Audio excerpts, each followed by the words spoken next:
నిర్మాణం జరిగేటప్పుడు ఏదైతే దీని కింద పార్ట్ ఉంటుందో ఆ పార్ట్ అంతా కూడా ఇట్లా గులకరాయితో సైజ్ రాయితో ఇలా ప్రతి ఒక్క చోట ఇట్లా ఫిల్ చేస్తారు. ఈ ఫిల్ చేసిన దాన్ని ఫిల్ చేసిన తర్వాత ఇది ఉంటుంది. లోపల ఈ బ్రిడ్జి కట్టారు కదా, ఈ బ్రిడ్జి కట్టిన తర్వాత ఇక లోపల పరిస్థితి ఎలా ఉంది ఒకసారి కెమెరా ఇట్లా వచ్చి ఇక్కడ చూపెట్టే ప్రయత్నం చేయి. ఇట్లా విజువల్స్లో పబ్లిక్ కూడా అర్థమవుతుంది. ప్రజలు ఎవరు ఇటు రావద్దు. ఇటు ములకలపల్లి బ్రిడ్జి కనెక్టివిటీ కట్ అయిపోయింది కాబట్టి ప్రజలు దయచేసి ఇటు రావద్దు. ఎందుకంటే వాళ్ళు వస్తే రాత్రి చీకటి వేళల్లో చాలా ఇబ్బంది పడే అవకాశం ఉంది. దాంతోపాటుగా ఇటు ఒకవేళ మీరు వెహికల్ వెళ్ళదు అని చెప్పేసి యూటర్న్ తీసుకునే టైంలో ఇక్కడ రోడ్డు కూడా బాగాలేదు కాబట్టి ఆ డాంబర్ రోడ్ కూడా తెగిపోయే అవకాశం ఉంది. కొత్తగా మీరు ప్రమాదాన్ని కొని తెచ్చుకున్న వాళ్ళు అవుతారు. కాబట్టి దయచేసి వ్యూవర్స్ ఎవరైనా కానీ ఇది చూసేవాళ్ళు ఇటు రావడానికి ఎక్కువగా కాదు, అసలు పూర్తిగా అసలు ఇటు రావద్దు. ఇటు దారి లేదు, కనెక్టివిటీ పూర్తిగా తెగిపోయింది. చూడండి, ఇప్పుడు బ్రిడ్జ్ కోసం అని చెప్పేసి ఏర్పాటు చేసిన పిల్లర్స్ ఉన్నాయి కదా, కెమెరా ఇటు ఫోకస్ చేయి. అవి పిల్లర్స్ ఏదైతే ఉన్నాయో చూడండి, ఏ విధంగా ఐరన్ రాడ్లు అదేవిధంగా భారీగా కట్టిన పిల్లర్లు ఈ పిల్లర్లన్నీ. కాబట్టి నువ్వు కూడా జాగ్రత్తగా ఉండు. పిల్లర్లు కాబట్టి అవి కూడా కూలిపోవడం జరిగింది. ఎలా జరిగింది ప్రమాదం అనేది మనం అంతు చిక్కకుండా ఉంది. ఏ విధంగా వరద తాకిడి ఇక్కడున్న ప్రజల్ని అదేవిధంగా ఇక్కడున్న పంటల్ని ధ్వంసం చేసింది అని చెప్పడానికి ఈ బ్రిడ్జ్ ధ్వంసమైన విధానం చూస్తే ఏ స్థాయిలో వరద వచ్చింది అనేది అర్థమవుతుంది. ఇప్పుడు ప్రస్తుతం ఇక్కడ బ్రిడ్జ్ చూపిద్దాం ఒకసారి. కెమెరా ఇటు ఫోకస్ పెట్టు. ఇటు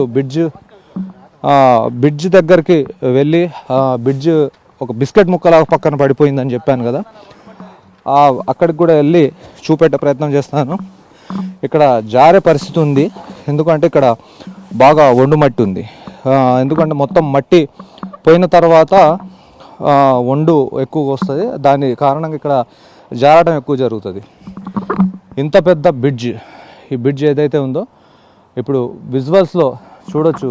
ఇదంతా గ్యాప్ ఉంది కదా, ఈ గ్యాప్ దాదాపుగా ఈ బ్రిడ్జ్ ఒక హాఫ్ కిలోమీటర్స్ నుంచి 800 మీటర్ వరకు ఈ బ్రిడ్జ్ ఉంటుంది. ఈ బ్రిడ్జ్ కూలిపోయి అక్కడ నుంచి నేరుగా ఇటు రైట్ సైడ్కి వచ్చి పడింది.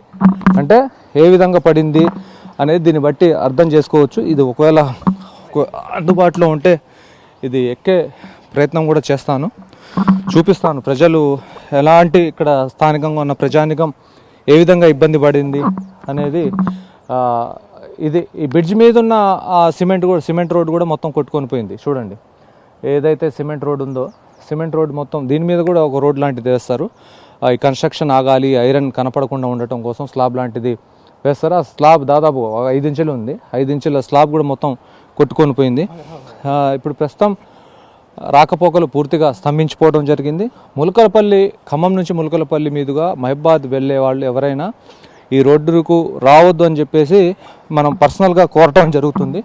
ఇప్పుడు ఆకేరు వరద ఉధృతి ఏ విధంగా కొనసాగింది, ఈ 48 గంటల వరద బీభత్సం ఏ విధంగా ఉన్నది, దాంతోపాటు ఇక్కడ ఉన్న ప్రజానికం ఏ విధంగా ఇబ్బంది పడ్డారు, ఈ బ్రిడ్జిలు ఎలా కూలిపోయాయి, వాళ్ళ రవాణా వ్యవస్థ ఏ విధంగా స్తంభించిపోయింది, ఇది మొత్తం మళ్ళీ రెక్టిఫై కావాలి అని అంటే దాదాపుగా 1 year అబోవ్ ఇమీడియట్గా త్వరతగిన ఈరోజు ఇప్పటికిప్పుడు పనులు మొదలైన మరుక్షణమే, ఒకవేళ ఇప్పటికిప్పుడు పనులు మొదలైతే ఒక ఏడాది పట్టే అవకాశం ఉంది.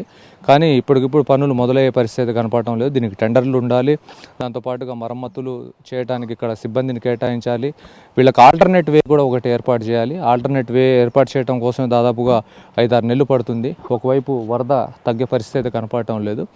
కాబట్టి ప్రస్తుతం ఈ ములకలపల్లి టు మహబాద్, ఖమ్మం టు మహబాద్ ములకలపల్లి మీదకి వెళ్ళాలంటే ఎవరైనా సరే ప్రయాణాన్ని రద్దు చేసుకోవాలి, లేదంటే వేరే మార్గాల ద్వారా వాళ్ళు ఆల్టర్నేట్ వేని వెతుక్కోవటం అనేది మంచిది.